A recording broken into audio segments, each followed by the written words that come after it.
Hi there, welcome. It's SportsCenter from the nation's capital. I'm Scott Van Pelt. What a start to the college football playoff. We'll visit with either a star of the game or the head coach. I'm not sure, but we'll find out together.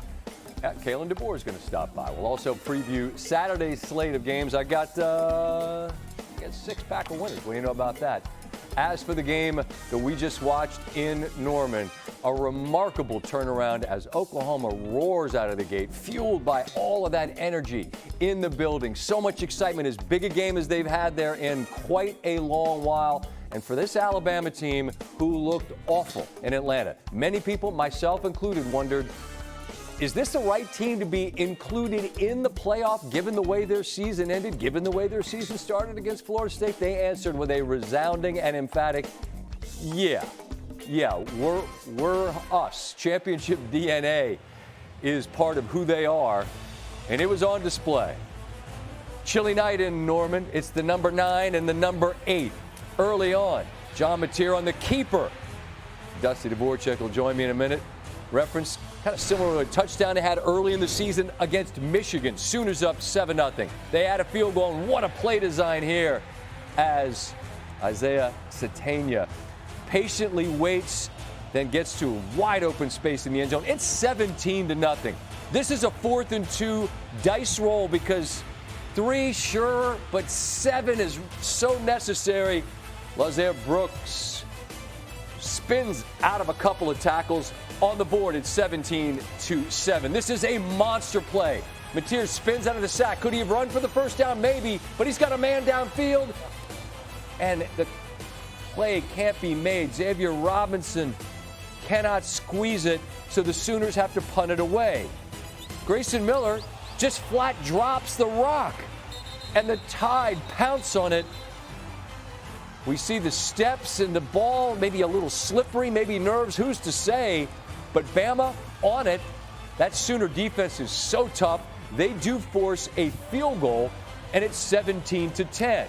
Very next Oklahoma drive. Xavier Brown, as I mentioned earlier, this is a guy that had a gigantic pick 6 against Tennessee right before the half, and T-Town really secured that game in many ways. And here, Brown jumps the route, and it's coming right to him. He's not going to miss his chance, and now this game is tied at 17. Early in the third, a toss to Daniel Hill, breaks a tackle, and that run game, which was so stagnant in Atlanta, a little bit of momentum here, and then just 2 plays later, Simpson taking a shot downfield. It's Brooks, his second of the game, and now the Tide have scored 24 unanswered. OU's defense trying to hang in, lock arms, give their guys a chance, but the offense has got to get something going too. Here it's Mateer, Deion Burks, play the fight song, Boomer Sooner from 37 yards, and it's a 3-point game. Bama needs an answer, and man, do they have one. Jeremy Bernard makes an absolutely remarkable grab, fighting, grabbing it once and then maybe really twice. All right, he's got it. Johnson tries to rip it out of his hands, almost does. Bernard will not surrender the pill. And then 2 plays later, it's Hill. First contact at about the 4, spinning, willing his way to the end zone. And Alabama extends its lead to 10, under 5 to go. Oklahoma got to go for it. Mateer has nowhere to go.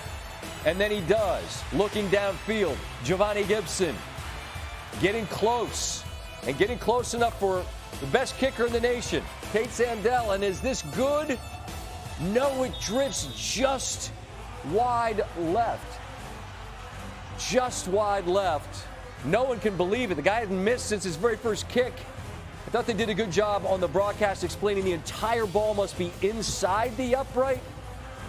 Had another attempt late that also missed short, and Alabama wins by 10. Kalen DeBoer, welcome back to the program. Congrats on the victory. I'll start just with that. Resolve, will, fight. It's all cliche, but they guys demonstrated it tonight. What are you most proud of? Yeah, exactly that. And just so many times throughout the season, those games don't really mean anything. No points carry over. but the things you learn from the season do. And, so many times when things aren't going perfect in an SEC schedule, you just you got to find a side of the ball, someone who can go make a play. And, sooner or later, if you just keep playing and you keep applying pressure, that's going to happen with our guys that we have. And that happened, finally there in the second quarter. Some breaks go your way. You create your own breaks by the effort and hustle, and just continue to pound and continue to apply pressure throughout the second half. This is hardly an apples-to-apples comparison because this is a playoff game, and the game in South Carolina was the fourth quarter drive. But I'm thinking about that game as I'm watching you, and the fact that your guys have been up against it. They've been on the road, down, have to have it, and were able to deliver. How much sort of muscle memory is there and just knowledge? All right, we've done something similar, although, again, the stakes are different. Is there anything to that, Kalen? Yeah, there is. I mean, just a couple weeks ago in the Iron Bowl, Sure. We were tied and it was back and forth, and we lost a 17-point lead in that game. So we understand that you got to play 4 quarters, and there's going to be big plays. We've talked so much about last year going into this season how we had to be great in the critical moments, and that was the difference tonight again. Is we were great in the critical moments, finding ways to convert on 4th down, get off the field, score touchdowns when we got a chance in the red zone. Our guys came. And the players bring it to life. That's to me the key. You call plays, but the players got to go get it done. No doubt. And you guys totally changed the line of scrimmage. The ability to get pressure on Mateer. He had a lot of time early, and then he didn't. What was the key there? What changed? Yeah, I mean, we had to force the issue a little bit with calls and things like that. And they hit some shots in the middle of the field. And a guy like John Mateer, when he gets time to move around, that's scary. It's not just with his legs, but he does a good job of keeping his eyes downfield. And he made some plays all game long tonight when that happened. I can guess the answer, which is no. I don't think we're not going to win down 17-0. But, man, that place is going absolutely wild. Atlanta didn't go right. And how do you quiet whatever noise exists in your brain if doubt begins to creep in? No, and I can't show any of these guys that. You're human, right? I mean, where do you find the calm and the peace in that to be like, all right, next play, next play, next play? Is there a secret to that? Yeah, that's it. I mean, that's what you got to do is just move on to the next one and try to erase what the score is. And, that's human nature. It makes it pretty hard. But our guys – again, because of the back and forth that you have all year long, we've been in this spot many times. I'll close with this. Only you and your group know what you've been through together. But when Ty Simpson, who's an awesome player, comes over and hands you that ball, and you guys get to walk out of Norman victorious, I see the smile on your face now. What are the emotions in that moment right there when he hands you the rock? Well, there's a lot of things, and you can include the talk he gave to the team last night, which is super emotional and just, in Ty style. And, he just went out there. And I just thought he kept fighting tonight, and you got a great defense. You're going to have pressure. You're going to have to make big plays. I thought as the game went along, he took even more and more risks that we needed him to make and take. And so I love that about him. It's great seeing him go out there and go make a bunch of plays for us tonight. I lied, see, because when you tell me he gave a speech, I believe what was said belongs to the group. But if you could share with us sort of the essence, because, I mean, he's a buttoned-up dude. I mean, the message to the group in essence was what, Kalen? Well, there's really 2 parts. There was a part where it talked about how far we've come and what we've accomplished, and then there's a part of what he was going to commit to this team tonight, and to get everything you got, and just be positive and do his thing, because we knew it would be, again, at a place like this, great environment. It was pretty much us versus everyone, and that's what he committed to do. Well, you're gracious with your time. I'm sure you'd like to go be with your group. I'll let you go do it. Merry Christmas, and, man, you got a big one on New Year's Day. That's nothing more fun this time of year than 60 more minutes, right? That's right. I appreciate you, Scott. Enjoy. Thanks so much for your time. Kalen DeBoer in Alabama come roaring back as Oklahoma had a 17-0 lead early. Watched it evaporate. That's tied for the largest blown lead in playoff history. Sooners now 0-2 in playoff games with a 17-point lead all time. The other came in a memorable Rose Bowl game in 2018. Dusty Dvoracek with us in studio. We got roses in front of you, and the Sooners aren't going to go to that Rose Bowl game. But I told Chris Fowler, and you're sitting with me when we're upstairs, and we're writing notes, right? And why are they here? It's 181 yards to 12. It's 17-0. And everything looks awful for Bama, and everything looks right for Oklahoma. In terms of the turning points, what happened? How do you walk us through it? It was incredible. It was a turning of the tide, if you will. It started with the 4th and 2 conversion. Latsier Brooks with a great play. But then it's this play that you've already touched on. 3rd and 3, okay?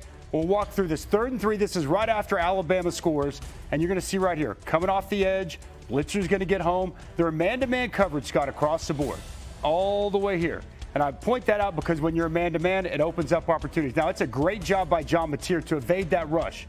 And as you'll see here, Xavier Robinson, he beats coverage down the field on Brown. And as we see him come out of it, he's looking the whole way. So this is hard to doubt him for going here. You got all that open space. The only thing I want to point out, and I thought Herbie did a good job on the broadcast, it's 3rd and 3. Okay, I'm not going to fault John Mateer for being a playmaker and trying to go for it. What I do want to point out, you had multiple opportunities. He puts the ball there, and Xavier Robinson can't come down with it. Now, the next play, they had 8 up starting. You already saw Hubbard come out. 7 up right here, okay?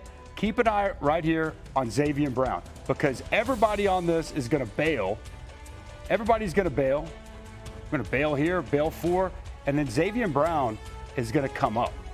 And he's going to roll coverage down, and I think John Mateer never saw it. Now, I want you to also focus here on the eyes of Xavier Brown. He has got his eyes locked on John Mateer the entire way. And now, miscommunication here with the wide receiver. I think John Mateer thinks he's going to shut this down. He continues to go vertical, and it's a mistake that can't happen. Even if that play, even if the receiver shuts it down, Xavier Brown's in perfect position to make that play. His second pick six, and this one massive. And at that point, that snowball of momentum turned into an avalanche. And going into half, it went from a game that felt like Oklahoma was in control of to one that Alabama had all the momentum and all the confidence when they came out. Kalen alluded to it, I asked, and he said kind of had to change some calls up and force the issue in terms of getting pressure. As a guy that made his living doing that, what happens when you suddenly feel like the dam's starting to break? Yeah. We're getting there. I get maybe it's scheme and maybe I wouldn't understand it, maybe our viewers wouldn't, but what changed so drastically at the line of scrimmage from Bama's ability to basically not get home at all to what we saw in the second half? Well, what it's like is it's like chum in the water for sharks. Right? I mean, you smell that blood and you start coming, and you saw their confidence just grow and grow. And I want to give Kane Womack a ton of credit because coming in, all we talked about was Brent Venables and his pass rush and the scheming, rightfully so. But I thought Kane Womack got way more aggressive. I thought they started to confuse the Oklahoma offensive line, started to confuse John Mateer, and they started coming. Once they started to have some success, you could see that confidence grow, and they continue to get home. It was guys winning one-on-ones, it was twist games, and it was a lot of pressure on John Mateer. On the flip side, I thought Alabama did a much better job after that first quarter of protecting Ty Simpson. When Ty Simpson had time tonight, I thought he was absolutely lethal throwing the football down the field. His receivers were making plays as well, but I thought that was one of the biggest differences from the first time these two teams played to the second time. It was Alabama completely getting home, creating that pressure, and Oklahoma not nearly as much. And they took some shots. I feel like we haven't seen as much of that from Bama lately. No. I feel like and took and landed a few of those significant shots. I asked Herbie about the run game. It's not their strength, clearly, at the moment. But 60 is a hell of a lot better than -3. Yes, I would think that you're going to have to be more balanced than that against Indiana, aren't you? You will, but even tonight in crucial situations, red zone, I thought that touchdown run by Hill was really big, put them back up to that 10-point lead. So, I thought in a couple of spots when they needed to run it, they did a better job. But there's no question, you need more balance. You're going to have to help out Ty Simpson in some form or fashion, but we're in the playoffs, Scott. Yeah, man. It's survive and advance and find a way. And I thought, just big picture with this game, it felt like after that first quarter, it was a complete role reversal from the first game. Look at average starting field position, completely skewed in Alabama's favor. Special teams, the drop punt, 2 missed field goals, on the night, something that hasn't happened in Oklahoma. They've been flawless in special teams. They were in Tuscaloosa, and obviously the pick six. Oklahoma got the pick six in the first game, and it was Alabama in the second game. It was like a mirror image opposite. All the things that went well for Oklahoma and Tuscaloosa went well second through the fourth quarter for Alabama. I know my producer's going to get mad, but I want to just give me one last quick one on living in Norman, being a Sooner. Yeah.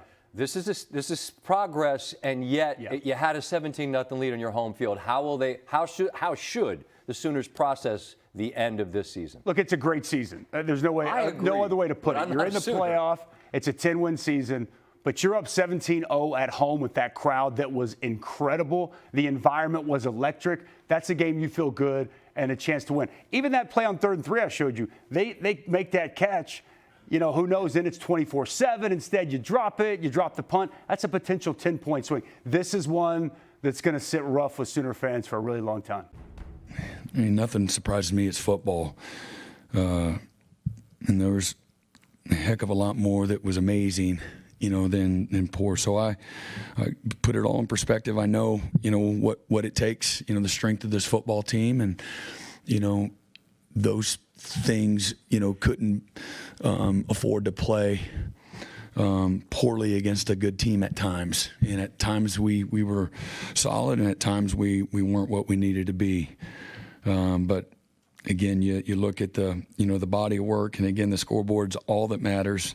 I know what we preached last time when we played them, and but you go down and you look, and you would have, you know, without seeing some of the penalties and some of the special teams plays, you look at the statistics, and you would have thought that we had our opportunities all the way to the end, you know, despite some of those issues, and that just shows you that, you know, the type of team that we had, and we had the ability and the opportunities to overcome that even in just the last, you know, several minutes of the game, despite some just incredibly critical mistakes. And but it just wasn't in the cards for us tonight. But that group of guys, we wouldn't be in the position we were tonight had it not been for the consistency and how special they have been all year long. I agree with them. They played well, but the scoreboard grades with a razor-sharp pencil, and unfortunately for the Sooners, they now fall to 0-5 in the college football playoff. The losses have come by an average of double digits, which include multiple blown 17-point leads, the only team who has allowed that to happen to them. Alabama moves on to the playoff quarter. It happens to be the granddaddy in Pasadena. And last two times these teams played, Oklahoma defeated Alabama. They celebrated on that logo. That's not well received anywhere. Here it's 17-7, the 3rd and 3 play, and it's the one that Dusty just talked about. Could he have run for it, Mateer? Maybe, but man, you could walk it down the field and try to hand it to Xavier, and you couldn't put it in a sweeter spot. Potential touchdown, certainly a big play. You're in the red zone at minimum, but the next play is now a punt. And as shocking as that was, is this. Bama blocked it, and Tim Keenan picked it up. What a play by the Tide. Big Tim Keenan just engulfed him. Both the ball and the punter. Bama got just a field goal out of it to get within 7, and then Xavier Brown jumps this. Again, Dusty just explained to you what happened on it. And another look. And what you're talking about is a 5-star dude that's played like it. Not every 5-star guy plays like a 5-star guy, and this is the play I alluded to earlier. This was such a massive game in October against Tennessee. It was right before the half. Tennessee's knocking on the door to get, I believe at the time would have been a 1-score game. Instead, 99 the other way, and Bama ended up winning by 17. Knotted at 17 apiece. Lazaire Brooks had his second touchdown of the night. They roar back and win, which means they get to celebrate and sing the fight song.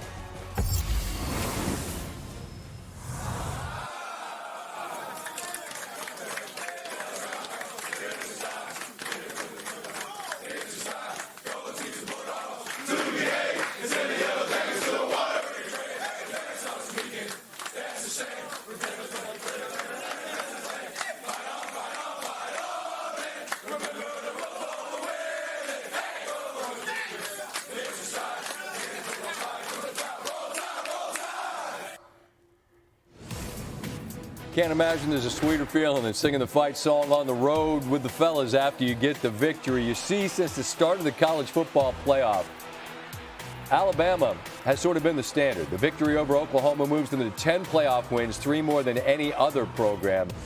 The team they take on, IU, will be looking for its very first. Not a playoff Friday, but a bowl win as well, which brings the Tide's total to a whopping 47. Yet again, Indiana. I mean, we're going to compare a program that, as I mentioned, was the worst in college football history prior to Cignetti getting there. Last time they won a bowl game, Copper Bowl. They beat Baylor 24-0. And then you got this national championship era. In a season of chaos, constant excellence, Bama bludgeons the Buckeyes, and Saban steps past Paul Bryant with his 7th national championship. Tide fans get mad when I talk about creative bookkeeping because y'all invented some back in the day, but there's no doubt that you've got a pile of them by anybody's math. You know what I'm talking about. Yeah. I mean, finished like 3rd in the SEC. Just give them National the title. championship. You know what? You got a game against Indiana in the Rose Bowl. Dusty is back with me. And just first thought, it's Indiana and Bama. And as we just laid out pretty clearly, Bama's been the standard, and Indiana's new to this. But this makes no difference, the past. The present is this. What comes to mind? Well, first of all, it's at the granddaddy of them all, as you mentioned. The Mecca of college football. So good. Had a chance to play in one of those. Woo. It is special, magical. I just think this is such an opportunity for Indiana. They've already slayed so many dragons. Last year, it was about gaining respect. This year, it's about validation, and they continue to pass every step along the way. We saw it most recently with that impressive win over the reigning national champion, Ohio State Buckeyes. Now it's Bama. And as we just went through that, I mean, look, this may not be Nick Saban's Bama's team, but it's still Alabama. It carries a lot of weight. This is just yet another opportunity. And for Alabama, I think that they were kind of written off. You and I talked about the first quarter. I mean, what's going on? Yeah. We saw them in the SEC championship game. The character they showed, the fight that they showed, led by their quarterback, Ty Simpson, that was incredibly impressive. Is that something that can ignite this football team? Because they're going to need it to, because they've got a big challenge, a bigger challenge going there to Pasadena to take on this Hoosiers team than they passed here tonight. But he's channeling a little late, great Kobe Bryant. There's still work to do.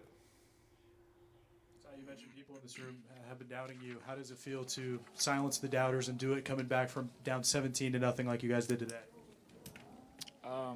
What did Kobe say? We're not done yet. That's all I gotta say. Job's not finished is the quote, but he understood the assignment, as they say. They're not a strong running team at the moment, but they took some shots. They hit him. He was really good tonight. What's your thought against them, against an Indiana team that lost arguably its best defender up front in Daly with that freak injury after they knocked off Ohio State? Yeah, Stephen Daly creates a lot of negative plays, and that's what this Indiana defense does. They bring a lot of pressure. Their linebackers, led by Aiden Fisher, they're outstanding. They get downhill. They insert themselves in the rush game, and that's going to be a key in this game, protecting Ty Simpson. At times tonight, Oklahoma still got there 4 times, and they created some pressure. But when he was clean, I thought Jan Miller did a nice job in protection. When that offensive line gave him protection, gave him time, he was carving people up. He can spin it. He is accurate with the football. He anticipates throws. And look, his wide receivers were making plays for him out there tonight too. So I think that's the biggest key in this football game. Can that offensive line, can they hold up? Can they protect? I don't want to say you just throw the running game out the window. This is an excellent rush defense that Indiana is going to bring to the table. Even without Stephen Daly, they're going to be really good. I think the biggest key, though, is can you protect Ty Simpson? If you can allow him that time, I think he's going to throw and give you a chance to be in this football game. I know when we talk Miami and A&M in a bit, you've talked about a line of scrimmage game. Every game's a line of scrimmage game. I mean, look at tonight in Oklahoma and Bama's ability to get to Mateer in the second half. Mendoza won the Heisman. Alabama has to do what to try to rein him in? Well, they're going to have to deal with those wide receivers. You know, I think that the wide receiving core that they have is excellent. Omar Cooper, obviously, Surratt is so good out of the slot. And Charlie Becker, who we're seeing making a big catch down the field, attacking the football down the field. They're going to have to be really good in coverage. And the thing about Mendoza is he has seemed to play his best football in the biggest moments, Scott. Like, there hasn't been a moment that's been too big for him. I mean, he's cool, he's calm, he's always collected.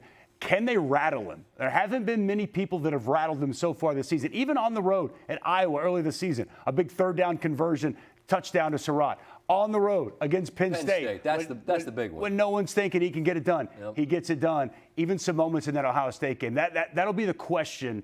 Can Kane Womack, what they found in that second half, when they started dialing up pressures, they started disguising, because they had John Mateer fooled and that offensive line fooled. Can they replicate that? Can they do that to Fernando Mendoza? And there might be a temptation for people to say about Indiana, Rose Bowl, Alabama, maybe they'll wilt. But this Indiana group, Cignetti doesn't want to hear any of that crap. And they had an opportunity to blink in Iowa, at State College, as you mentioned, against Ohio State. They'd never blinked one time. I mean, why would they suddenly wake up and decide, hey, today's the day we blink, They're not blinking.